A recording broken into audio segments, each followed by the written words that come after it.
Good morning, sisters. If you are someone who's been on a path of emotional mastery over the last, years or even months, and you sometimes wish that you could just focus on improving yourself and working on yourself, and sometimes you don't want to have to sit yourself down at the computer and, focus in on some of the details of business. First of all, I can really relate. And I have a few remedies that might support you to really switch that kind of inner, that desire for inner exploration into that place where we shift into giving that inner exploration to the world through our actions.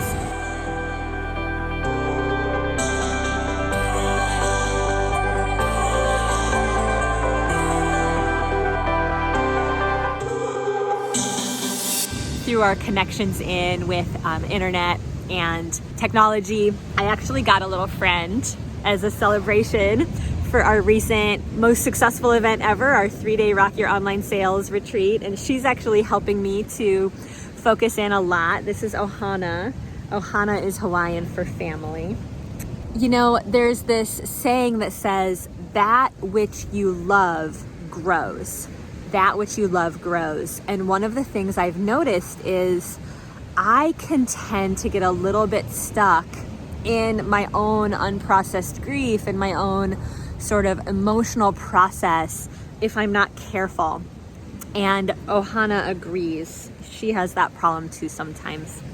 That which you love grows. I think there's a lot of personal development tools out there that teach us to love the little girl or the little boy in us. Personal development tools that teach us to embrace all the different parts of ourselves, send love to the different parts of ourselves, send love to the grief. And I think that's a delicate dance in learning to raise our own vibration, because if that which we love grows, we want to meet the grief, we want to meet the sadness, we want to meet the technology overwhelm or the frustration or the stress, we want to meet it with acceptance, and we want to be curious about it, and we want to be curious about what is the next higher rung on the ladder of the vibrational scale. There's a vibrational scale, and anger is kind of right above depression. By the way, anger is above depression. Note to self, if you're caught in depression, sometimes bringing your ferocity can help you move through it. It's like depression is the lowest, and then anger, and then frustration, and then there's like boredom and contentment right in the middle.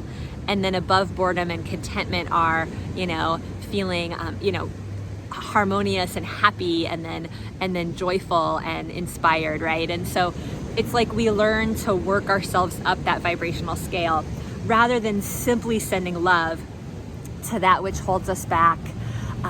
I invite you to really ask yourself, what helps you move that 1 or 2 notches up the vibrational scale? Because your vibration is what people are attracted to. And I think for those of us that are sort of introverts and have that introverted side to ourselves, and for those of us who have moved through a lot of emotional processing just to be able to get to where we are in life, I think it's a place where we can get stuck a little bit. We don't want to over grieve.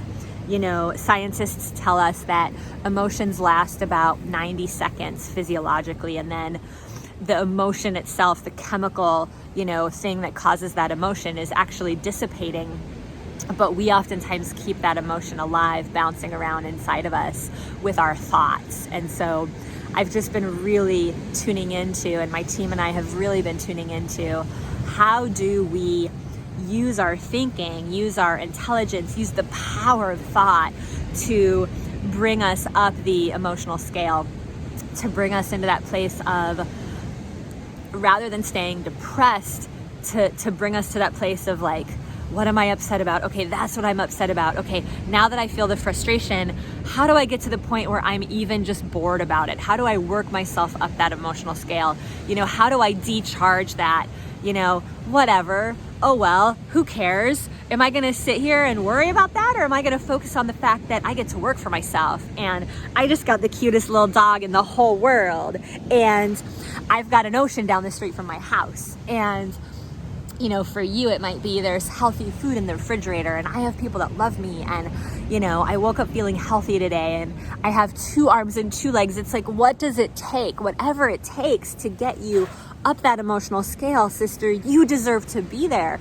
You deserve to not hang out in the poor me. This is so hard. Technology, fear, fear. You deserve to be your best cheerleader. And when you can't cheerlead yourself, who can you find that will cheerlead you? You know, what sisterhood can you join? What community can you join?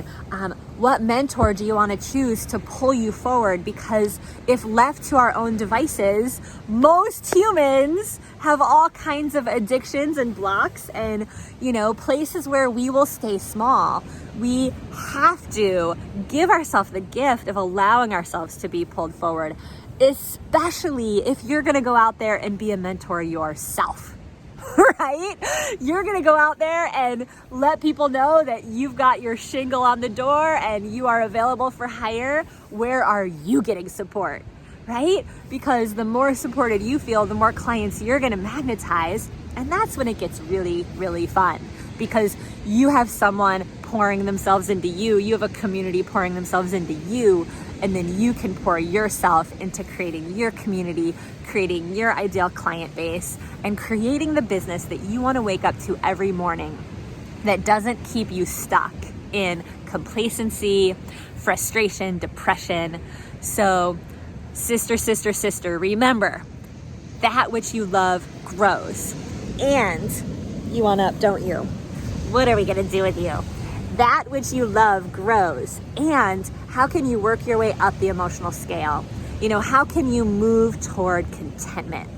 And the thing about contentment is that in most Western societies, there aren't that many symbols of contentment.